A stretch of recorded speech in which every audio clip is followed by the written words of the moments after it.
Merci à tous de nous rejoindre pour ce 20h sur RTI 1. En voici les titres. L'ambassadeur de la Guinée en Côte d'Ivoire est en fin de mission. Olga Siradin a été reçue par le chef de l'État. Avec le président Alassane Ouattara, il a été question de faire un tour d'horizon des relations qui existent entre les deux pays. La diplomate a souhaité leur intensification, surtout au niveau du secteur privé pour une meilleure coopération sud-sud. Nous sommes à J-1 de la visite d'État du président Alassane Ouattara dans le handball. C'est toute une région qui se mobilise et qui a hâte de recevoir l'homme d'État. À 24 heures de cette visite chargée de symboles, l'effervescence est palpable dans cette zone centre-nord de la Côte d'Ivoire. Réforme politique, programmes et projets communautaires, la commission de l'UEMOA a parlé des résultats positifs de l'évaluation de ces domaines en Côte d'Ivoire avec le Premier ministre. Amadou Gon Coulibaly a fait la promesse de demeurer sur cette lancée.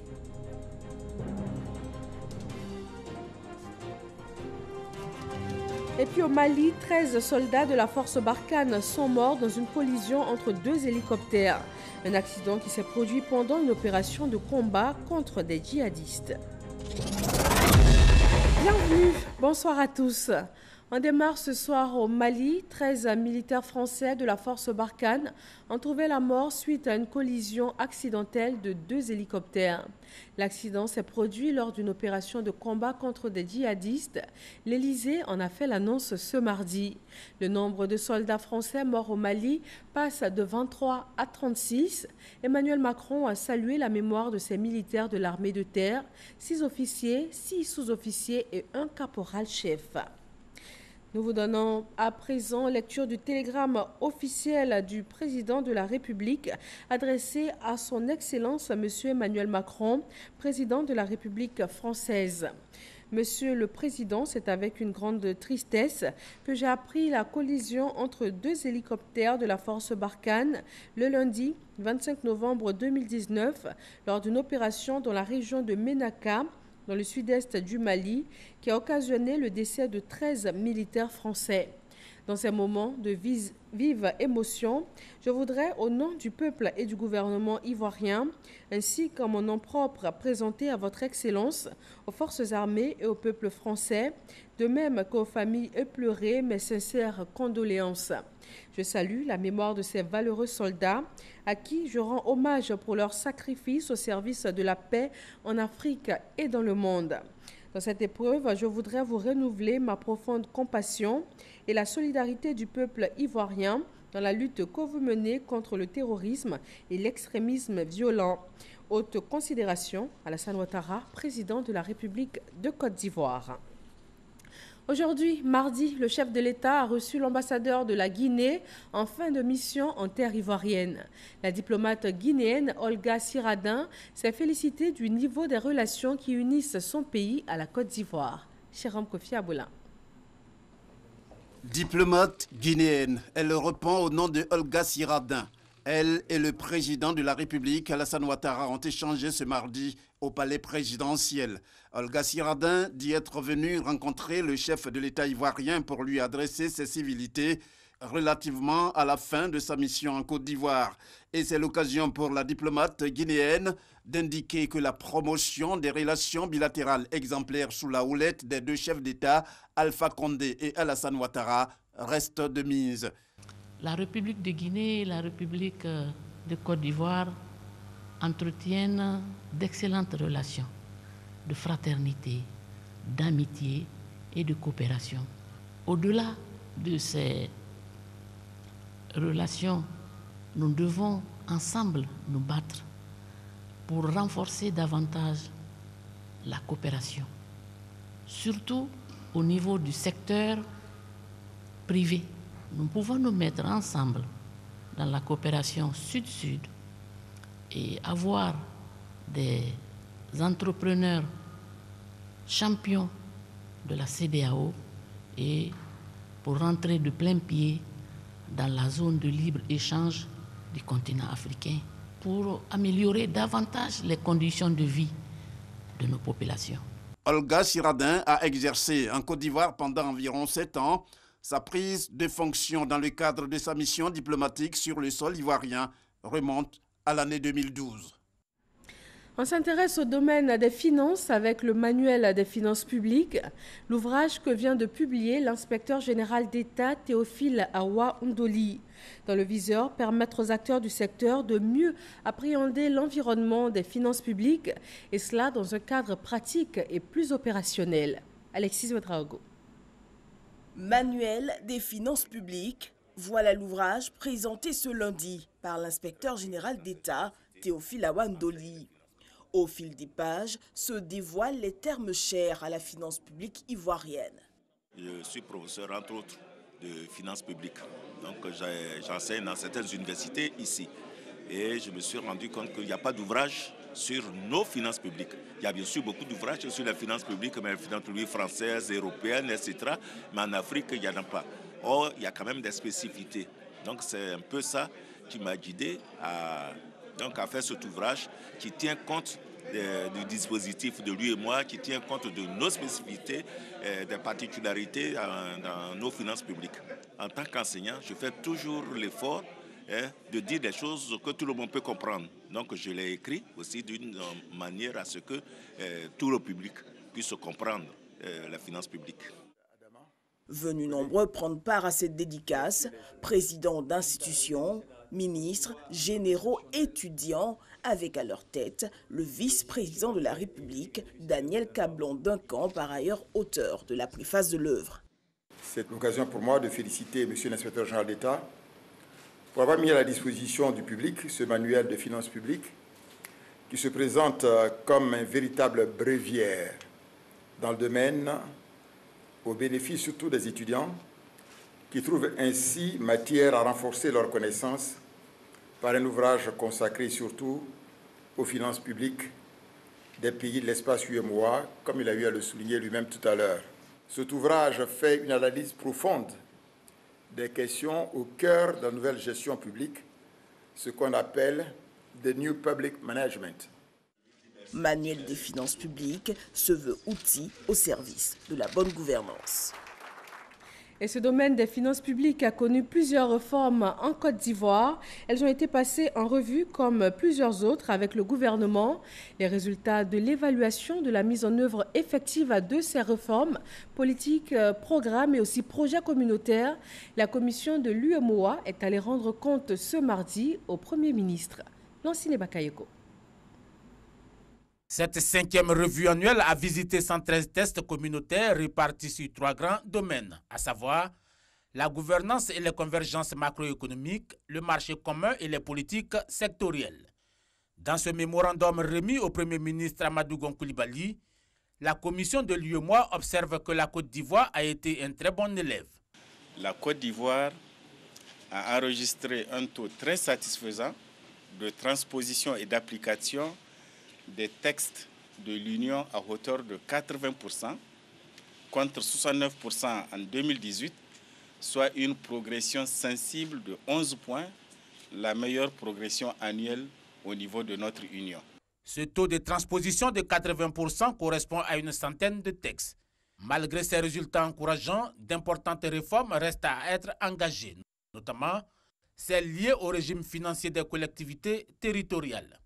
À ce sujet, un projet de loi devrait probablement être déposé sur le bureau du Parlement dans les jours à venir.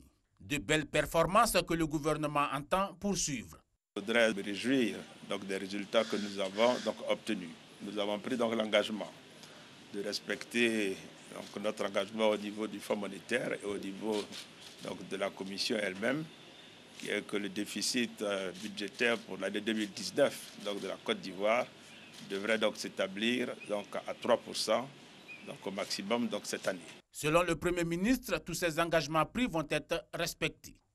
Mieux, le président Alassane Ouattara, dans sa double position de chef du pays leader de la zone ouest africaine et de président en exercice de la conférence des chefs d'État de l'Union, va accorder davantage de priorité aux projets portés par l'UEMOA. Sur les projets, nous avons connu quelques difficultés et des recommandations ont été faites pour que des diligences soient mises en œuvre afin que ces projets soient réalisés dans les meilleurs délais et avec efficacité, puisque c'est ce qui permettra d'améliorer les conditions de vie de nos compatriotes. Cette 5e revue annuelle revêt un intérêt capital.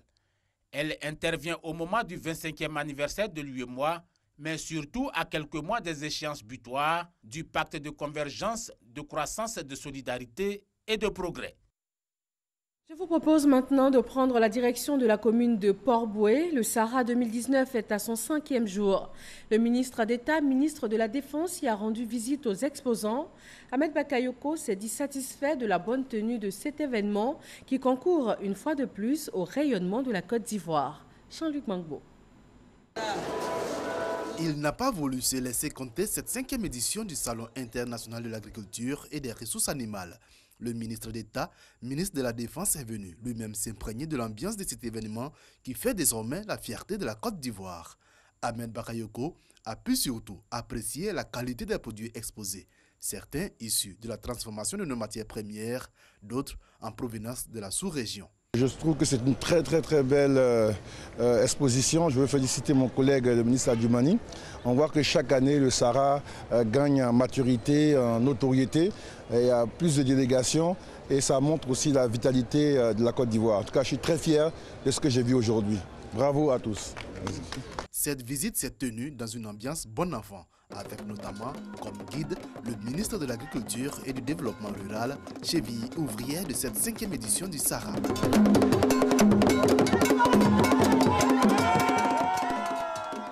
En marge de ce Sahara, le ministre français de l'Agriculture et de l'Alimentation, Didier Guillaume, s'est rendu à l'école régionale d'agriculture de Bingerville, puis dans une plantation de cacao à Anyama. Accompagné de son homologue ivoirien, Kobena Kwasi Adjoumani, le ministre français a voulu ainsi être en contact avec les réalités de l'agriculture en Côte d'Ivoire. Nadia Edja et Godefroy Okambawa.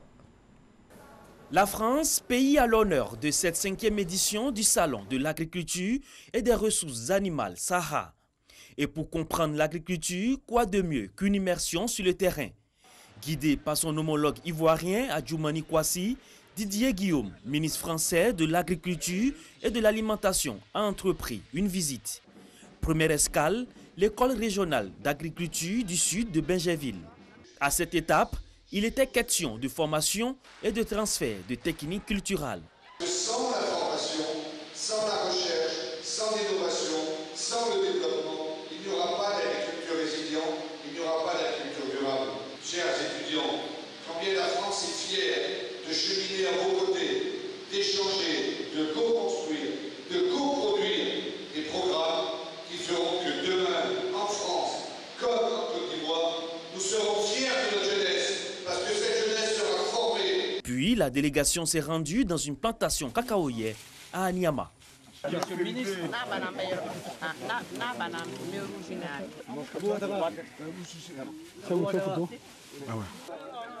Un retour à la terre qui permettra une meilleure réponse aux objectifs visés par le Sahara et surtout le développement de la cacaoculture. Dans le cadre du Sahara, le ministre français a signé des partenariats pour le développement de l'agriculture ivoirienne. On reste dans le domaine agricole. La technologie y est de plus en plus accessible. Les jeunes développeurs et entrepreneurs sont très créatifs en la matière. Une start-up ivoirienne a développé un capteur qui livre en temps réel des données sur la qualité du sol, le niveau d'arrosage et aussi la pluviométrie. Safiat Kouyaté et Cheikh Koné. Nous sommes au quartier Gloquois, dans la commune de Yopougon. Ici, le jeune Ayérébi Serge, agri-entrepreneur, met en valeur une petite parcelle de terre. À ses débuts, Serge rencontrait énormément de difficultés. Mais depuis, il s'est accommodé aux solutions numériques pour la gestion de sa parcelle. Il y a eu un problème d'arrosage. À quel moment il fallait arroser les plantes et quelle est la quantité d'eau qu'il fallait, quelle est la quantité d'engrais qu'il fallait, quelle dose il fallait. Ce boîtier noir, en plein cœur de la parcelle de Serge, est un capteur connecté basé sur Internet qui utilise l'intelligence artificielle. Toutes les informations relatives au diagnostic du sol, au suivi, au niveau d'arrosage et de dose d'engrais y sont numérisées et transmises à l'agriculteur via sa plateforme personnelle sur Internet ou par SMS en langue locale. Pour acquérir cet équipement, Serge devrait débourser la somme de 150 000 francs CFA. Mais un mode de paiement souple lui a été proposé. Étant donné que je suis un petit agriculteur, je paye 2 000 francs par semaine. Ce capteur couvre une superficie d'1 hectare et est renouvelable tous les 4 ans. Mais ce matin, une panne technique le rend inutilisable. Serge fait appel à la start-up conceptrice de l'équipement. On a constaté que vous n'arrivez pas à recevoir des données. Parce que je dis normalement c'est un jour vous devez recevoir des données. Parce que vous devez prendre chaque 2 jours. Le boss de la start-up, c'est lui. Âgé de 25 ans, Alex Nomel est titulaire des masters en système réseau informatique. Depuis 1 an, lui et son équipe ont conçu cet équipement afin d'aider les agriculteurs à réussir les transitions technologiques et numériques. Le capteur permet de faire un suivi des plantations. Lorsqu'on parle de suivi des plantations, c'est permettre à l'agriculteur de suivre sa plantation durant l'itinéraire culturel, donc depuis la semence jusqu'à la récolte. La panne semble plus sérieuse. Alex retourne à ses bureaux pour résoudre le problème technique. Ici, nous sommes au Dokui, dans la commune d'Abobo. Pour des contraintes financières, Alex et ses amis squattent un bureau annexe d'une université privée. Comme nous savons que notre pays n'a pas un grand taux de couverture au niveau du réseau Internet, du réseau data, nous avons opté pour le GSM. Il y a 1 an, cette start-up a été repérée et mise au devant de la scène lors d'une compétition nationale qui oppose chaque année des talents en développement d'applications pour valoriser l'agriculture ivoirienne. Pour multiplier ces initiatives, le gouvernement et la Banque mondiale ont lancé le projet de solutions numériques pour le désenclavement des zones rurales et de l'e-agriculture. On avait le choix, en faisant ce projet, entre acheter des applications toutes faites ou permettre aux jeunes Ivoiriens de contribuer au développement en développant des applications qui sont adaptées à notre milieu. On a opté pour tendre la perche aux Ivoiriens, aux jeunes, pour qu'ils développent des applications. Les initiatives conduites par de jeunes développeurs dans le domaine de l'agriculture se font de plus en plus nombreuses. C'est un concept qui a commencé à prendre en Côte d'Ivoire et vous savez, quand les Ivoiriens s'emparent de quelque chose, ça va vite. Donc nous pensons que d'ici 2 ans, 3 ans au maximum, le concept de e-agriculture sera une réalité en Côte d'Ivoire. Les services et solutions numériques innovants sont de véritables leviers de développement dans plusieurs domaines d'activité. Fort heureusement, le secteur agricole s'ouvre peu à peu aux TIC pour le bonheur des agriculteurs. Ces startups sont nombreuses à s'investir dans des domaines d'avenir. Elles sont perpétuellement à la recherche de l'outil qui fera toute la différence. 60 start-upers sont en compétition au Sahara 2019. Après les premières étapes de la sélection, ils sont 19 en lice pour la finale de ce dimanche. Le secrétaire d'État français aux Affaires étrangères, Jean-Baptiste Lemoyne, a lancé cette phase finale du concours. Demain, 26 novembre, le président Alassane Ouattara démarre une visite d'État dans la région du Hambol. Une visite très attendue. Alexis Ouedraogo fait un point de tout le sens de ces visites d'État. Le chef de l'État se déplace. Du 27 au 30 novembre prochain, Alassane Ouattara fait de la région du Hambol le cœur de la nation. Dans ses pas, toute la puissance de l'exécutif pour donner un coup d'accélérateur au développement. Infrastructures routières, électrification, accès à l'eau potable, au corps à corps avec les populations, les promesses prendront forme et c'est là l'essence de ces visites d'État. L'exercice de proximité donne aux populations l'occasion de dire leurs réalités et attentes, mais surtout aux chefs de s'assurer de la bonne exécution de ces instructions. Cette semaine, les populations, elles, entendent bien en tirer le plus grand profit. Tout est fin prêt pour ce séjour du chef de l'État dans le Hambol. Habitants et natifs de cette région du centre-nord ivoirien attendent impatiemment ces 24 heures qui les séparent de la venue du président Kader Sogodogo. Corridor sud de Niakara, le décor est planté. L'arc de triomphe symbolise la joie des populations de recevoir le premier des Ivoiriens. Alassane Ouattara, président de la République, sera en visite d'État dans le Hambol. Et cela suscite des émotions. Il y a longtemps que nous l'attendons et aujourd'hui c'est une joie que nous avons au cœur, une joie immense de savoir qu'il arrive aujourd'hui chez nous. Et donc vraiment, nous ne dormons plus. Nous sommes sur pied, nuit et jour, pour l'organisation, pour le recevoir. Tout le monde est motivé. La ville même a changé. Nous sommes prêts pour lui et on l'attend. Une visite aux allures de développement. La région bénéficie de travaux importants. Nous voulons remercier Madame la Première Dame qui a plusieurs fois mis à notre disposition des fonds du FAFSI et nos mamans en ont profité grandement. Le gouvernement viendra avec les moyens de l'État qui sont 1000 millions de fois plus importants que les nôtres et les jeunes profiteront de cette situation. Katiola a gagné le bitumage des routes. Vous voyez, les routes sont bitumées, les unes sont reprofilées. Tous les villages du département de Katiola sont électrifiés. On nous a même promis un CHR dont la pose de la première pierre aura lieu pendant la présence du chef de l'État ici. Katiola gagne gros. Et ça, c'est avant même que le chef de l'État n'arrive. Et quand il va venir alors? Niakara bénéficie autour des infrastructures routières. Nous avons la nationale A3 qui a été réhabilitée. Nous avons le reprofilage des voies. Par exemple, Tortilla, au chef-lieu de Niakara, qui a été reprofilé, le reprofilage de certains villages. Nous avons des quartiers qui ont été électrifiés. De Katiola à Niakara, en passant par Tabakala, la mobilisation bat son plein. Les rencontres se multiplient. Les élus sont également sur le terrain pour sonner cette mobilisation. Le président de la République sera chez lui à Niakara, au sens propre du terme, parce qu'il est également fils de Niakara. Pas fils adoptif, mais vrai fils de Niakara. Et nous sommes prêts à lui accorder cet accueil chaleureux, enthousiaste, à bras ouverts, ici dans le département de Niakara, cœur du pays tabanan. Et nous donnons rendez-vous le mercredi 27 novembre 2019 à toute la population de la Côte d'Ivoire pour voir à quel point les populations sont mobilisées pour réserver un accueil délirant au chef de l'État. Tout démarre mercredi par un conseil des ministres. Que la fête commence.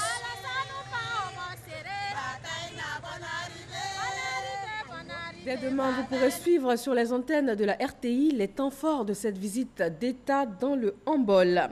On se rend maintenant dans le Guémon, zone ouest de la Côte d'Ivoire. La coordination régionale du Rassemblement des oufouettistes pour la démocratie et la paix, RHDP, vient d'être installée. Direction Duekoué avec F. Boué. Les têtes d'affiche de la coordination régionale du Rassemblement des oufouettistes pour la démocratie et la paix, RHDP du Guémon, sont connues. Seredo Célestin, président du conseil régional du Guémon, est le coordonnateur régional RHDP du Guémon. Lui et ses coordonnateurs régionaux associés viennent d'être présentés et investis officiellement par Alcide Djedje, membre du conseil politique du RHDP. La cérémonie d'investiture qui a mobilisé la grande famille des oufouettistes du Guémon s'est déroulée à la mairie de Diokoué. En plus de ses coordonnateurs, les délégués départementaux, sous-préfectoraux, communaux et associés ont été également investis. Alcide Djedje a invité les populations du Guémon à s'approprier le RHDP qui, selon lui, est un parti d'union et de paix. Il a en outre mis en mission chaque militant de base du Guémon pour le rayonnement du parti dans cette région. Il faut que la base s'approprie le RHDP et la vision du président Ouattara. C'est ce que je suis venu dire à Doukou ici, qui a été énormément meurtri par la crise. Donc, qui doit, plus que quiconque, comprendre la nécessité de l'union de la Côte d'Ivoire pour qu'on puisse poursuivre le développement amorcé par le président Alassane Ouattara. Le coordonnateur régional RHDP du Guémon rassure que le terrain sera totalement investi. Le travail de tout bon politicien au titre de son parti politique, c'est d'avoir une base solide en faisant rentrer massivement des militants. Nous allons bientôt investir et envahir le terrain pour le triomphe du RHDP au premier tour des élections 2020. Cette cérémonie d'investiture a servi de cadre pour présenter et inaugurer le nouveau siège de la coordination régionale du RHDP du Guémon. Dans 2 mois, les localités de Bédiékro et de Kongoti, dans le département de Daoukro, zone centre de la Côte d'Ivoire, vont avoir accès à l'eau potable. Les travaux de 2 châteaux d'eau ont été lancés par le ministre de l'Hydraulique pour environ 500 millions de francs CFA. Amadou Ouattara et Franck Wadio. Plusieurs localités du département de Daoukro dans la région de Lifou disposent de routes bitumées et de l'électricité. Pour les populations, l'urgence demeure l'accès à l'eau potable, comme ici à Martin-Cros. Adjoa est obligé de se lever tous les jours à 5 heures du matin pour aller chercher ce liquide précieux afin de satisfaire les besoins de son ménage. Ça nous rend malades même, parce que tu as te lever à 5 heures, tu ne peux plus dormir.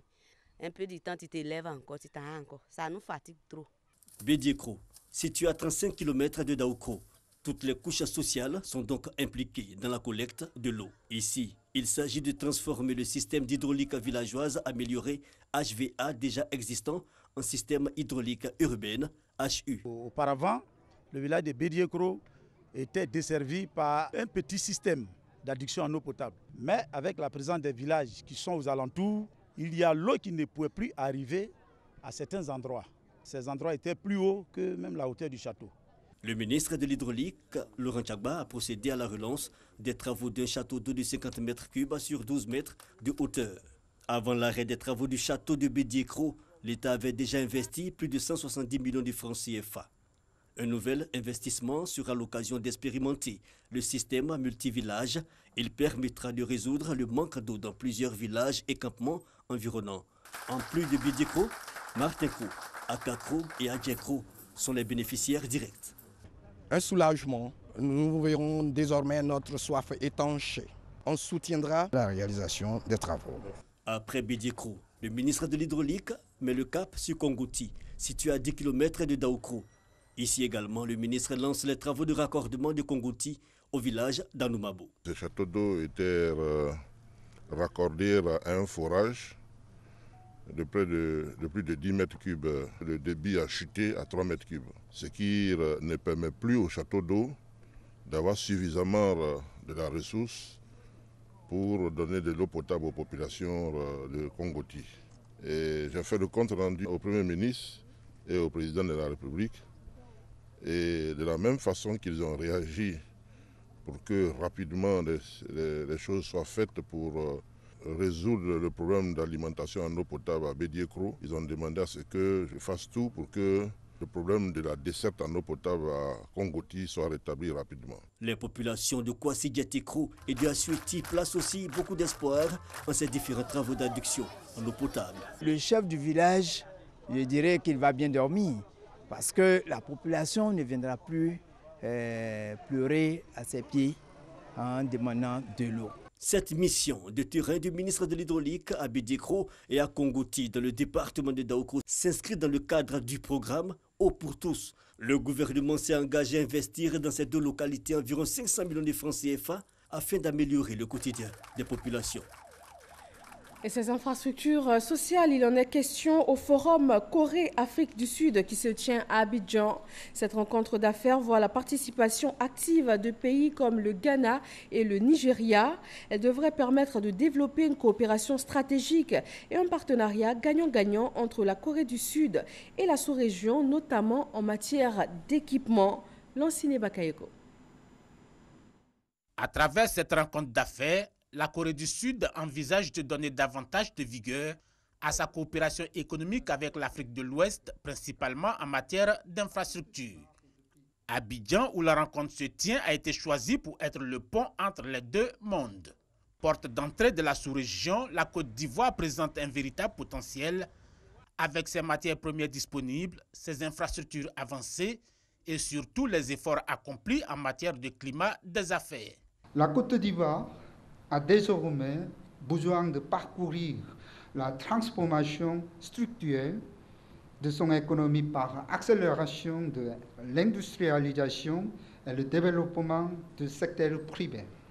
La Côte d'Ivoire, une maison quasiment ouverte pour les entreprises sud-coréennes, déjà très actives dans les projets d'infrastructures routières, d'énergie, de santé et de télécommunications. D'autres domaines comme l'urbanisme, la construction et les affaires maritimes sont prêts à recevoir des investissements coréens. Nous avons réformé le code des investissements et justement cela nous a valu de pouvoir mettre en place un cadre d'investissement qui soit approprié. Aujourd'hui, nous nous inscrivons dans une dynamique d'industrialisation. Nous sommes un pays très riche en agriculture et toutes ces richesses, ces productions doivent être transformées localement. Et ce n'est pas les premières phases de transformation, mais c'est toute la chaîne. C'est la visite d'État du président Alassane Ouattara à Séoul en 2014 qui a donné un coup d'accélérateur à la coopération bilatérale entre les deux puissances. Dans le domaine de l'information, 15 médias, télé, radio, web et presse écrite issus du Bénin, du Burkina Faso et de la Côte d'Ivoire ont été identifiés pour être sensibilisés sur les enjeux de la prolifération d'informations inexactes en période électorale. Le projet dénommé Verifox Afrique vise à développer un environnement propice à la lutte contre les fausses informations en intégrant notamment les différents acteurs du secteur de l'information. Amadou Ouattara et Franck Wadio. Le projet Verifox Afrique a été développé par Canal France Inter CFI pour répondre au phénomène de propagation des fausses informations en période électorale. Pour une meilleure appropriation du projet par les acteurs cibles en Côte d'Ivoire, un forum de concertation sur les enjeux des infox en période électorale se tiendra à Abidjan. Donc un appel à candidature a été ouvert à tous les médias en Côte d'Ivoire. On a choisi les meilleurs tout en essayant de garder un équilibre entre la radio, la presse, Internet. RTI Info est sollicité pour une contribution relative au fact-checking en Côte d'Ivoire. Nous, on avait déjà mis en place un dispositif de vérification des faits qu'on appelle les vérificateurs. Nous l'avions commencé petit à petit et il a commencé à prendre l'ampleur. Aujourd'hui, on veut réellement donc consolider nos acquis. Le projet prévoit d'intégrer les autorités nationales de régulation et les ministères chargés de l'information. Nous voyons la matérialisation d'une initiative que nous avions partagée il y a cela quelques mois avec les managers de France Média Monde. Aujourd'hui, ils nous envoient des experts pour former tous les différents médias ivoiriens à la gestion des fake news, comme on les appelle, les fausses informations. Surtout, ceci est appréciable à l'orée de ce que nous considérons comme étant un événement important en Côte d'Ivoire, c'est-à-dire les prochaines élections. Le projet Verifox Afrique veut également contribuer à un débat démocratique équilibré en s'appuyant sur l'accès à des informations objectives, fiables et indépendantes pour tous les citoyens. Prestation de serment du nouveau président du Conseil de l'autorité de régulation des télécommunications et TIC de Côte d'Ivoire ARTCI, Diakité Koti Souleymane. Le président assermenté aura pour rôle principal d'exécuter avec probité les missions de régulation de l'ARTCI. Safiat Kouyaté et Lanciné Bakayeko. Je le jure. Par cette prestation de serment devant le président de la Cour d'appel du tribunal du Plateau, Souleymane Diakité Koti s'engage à remplir fidèlement ses fonctions et de se conduire en tout comme un digne et loyal président du conseil de gestion de l'autorité de régulation des télécommunications en Côte d'Ivoire. Tout d'abord, ma reconnaissance et ma gratitude au président de la République qui m'a nommé président de cette autorité. La tâche est très lourde. Je me confie au Seigneur Tout-Puissant pour que je puisse mener à bien le travail qu'on m'a confié. Le Conseil de régulation de la RTCI est un organe collégial. Il est composé de 7 membres, dont le président. Ses missions, superviser l'application des règles qui régissent les télécommunications et donner des instructions aux acteurs du secteur. Et rappelons pour terminer que nous sommes à jour J-1 de la visite d'État du président Alassane Ouattara dans le Hambol. Toute la région se mobilise et a hâte de recevoir le chef de l'État demain. Merci à tous de votre attention. Marine Cognan sera avec vous pour le 23h. Bonsoir à tous et à demain, 20h, toujours sur RTI 1.